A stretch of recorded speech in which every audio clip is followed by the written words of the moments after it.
Hello everyone, I'm going to talk about chapter 11 of this book. This is an ebook. This is a book. You can buy it as a book on Amazon, but I also have it as an ebook with audio. The ebook is with audio. With it. It's about everyday conversations in Maltese, in shops, in supermarket. It has phrases every day, phrases used in hospital, phrases used in restaurant, common phrases used in supermarket, pharmacies, bus and taxi driver, sales girl, phrases used customer care, police officer in a bank, children. Today we're going to do chapter 11, the one for children. As I told you, this can be bought from Amazon and also can be bought as an ebook.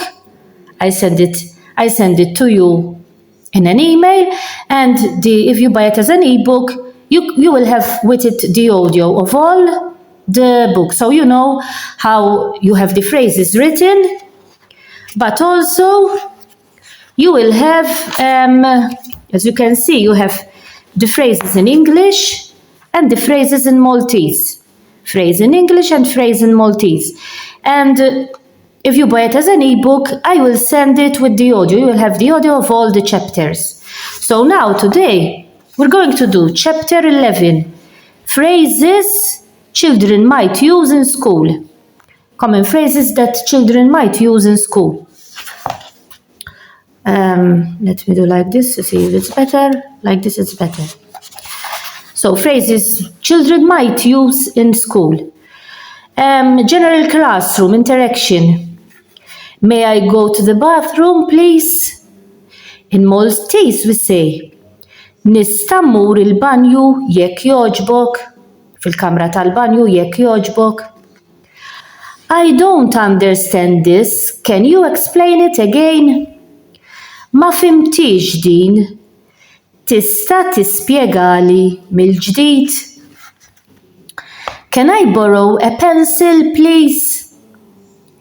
Nista' nissellef lapes jekk jogħġbok?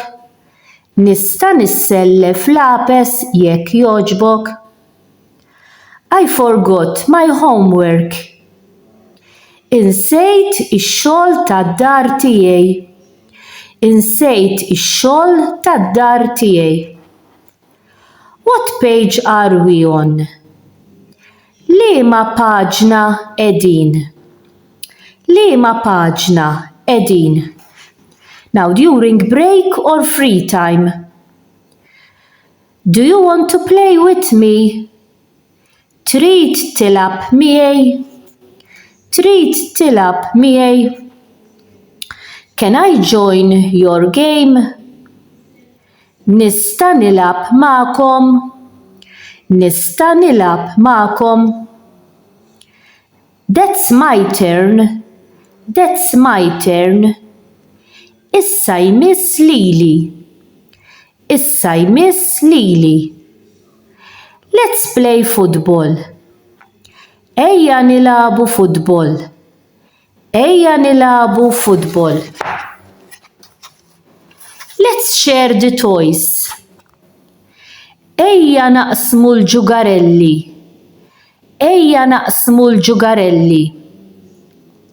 Thank you for sharing.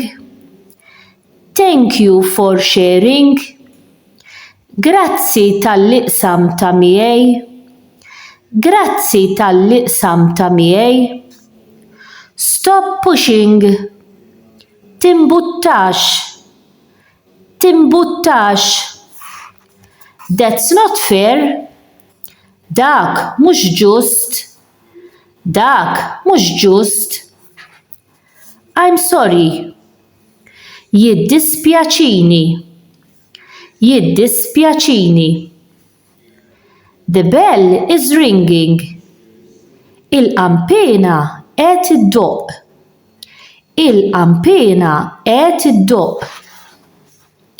Asking for help or permission. Can you help me with this? Tista' tgħinni b'dan? Tista' tgħinni b'dan? May I go and drink some water? Nista' mmur nixrob ftit ilma? Nista' mmur nixrob ftit ilma? I need help tying my shoes. Għandi bżonn għajnuna biex naqfel iż-żarbun tiegħi. Għandi bżonn għajnuna biex naqfel iż-żarbun tiegħi. I lost my book. Can you help me find it? Tlift il-ktieb. Tista' tgħin insibu? Tlift il-ktieb. Tista' tgħin insibu? Can you repeat the question? Tista' tirrepeti il-mistoqsija? Tista' tirrepeti il-mistoqsija? Expressing needs or concerns. I feel sick. Can I go to the nurse? Inħossni ma niflaħx. Nista' mmur għand l-infermiera? Inħossni ma niflaħx. Nista' mmur għand l-infermiera? I'm hungry. When is lunchtime? Għandi l-ġuħ. Meta se jkun il-ħin tal-ikel? Għandi l-ġuħ. Meta se jkun il-ħin tal-ikel? He is not sharing. My reach jaqsam. She is not sharing. Ma triċ taqsam. I want to sit next to my friend. Nixtieq noqgħod bil-qiegħda ħdejn il-ħabib tiegħi.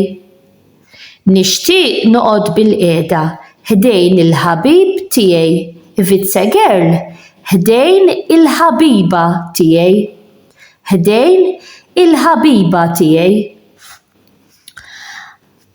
I don't want to play this game.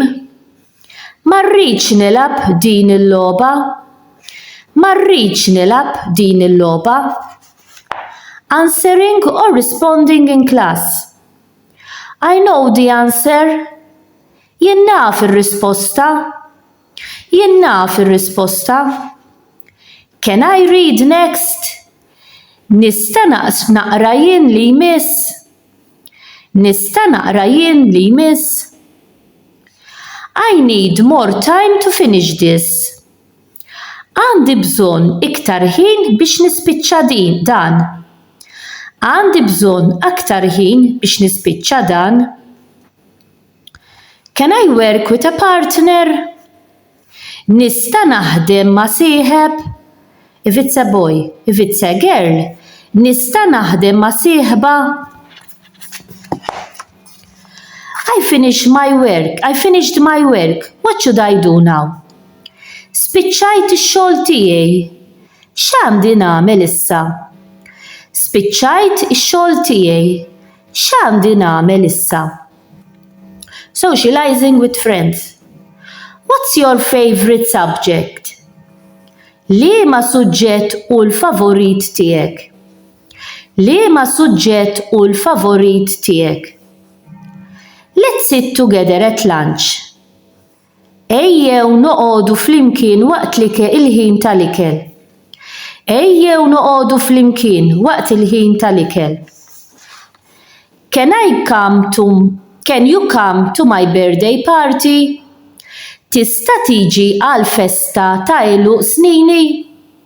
Tista' tiġi għal festa ta' Ellul snini? You're my best friend. Int l-aqwa ħabib for a male.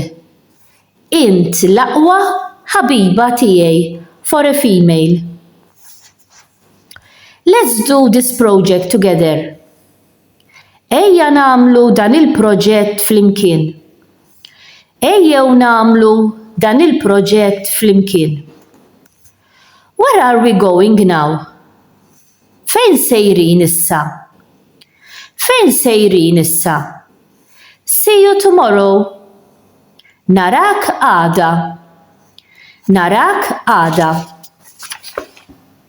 So, that was chapter 11. Phrases children might use in school.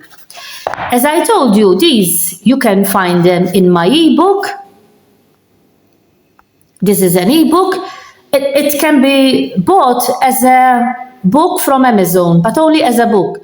It can also be bought as an ebook. You can buy it either only as an ebook without audio, or you can buy it with the audio. I made the audio of all the books, so you can hear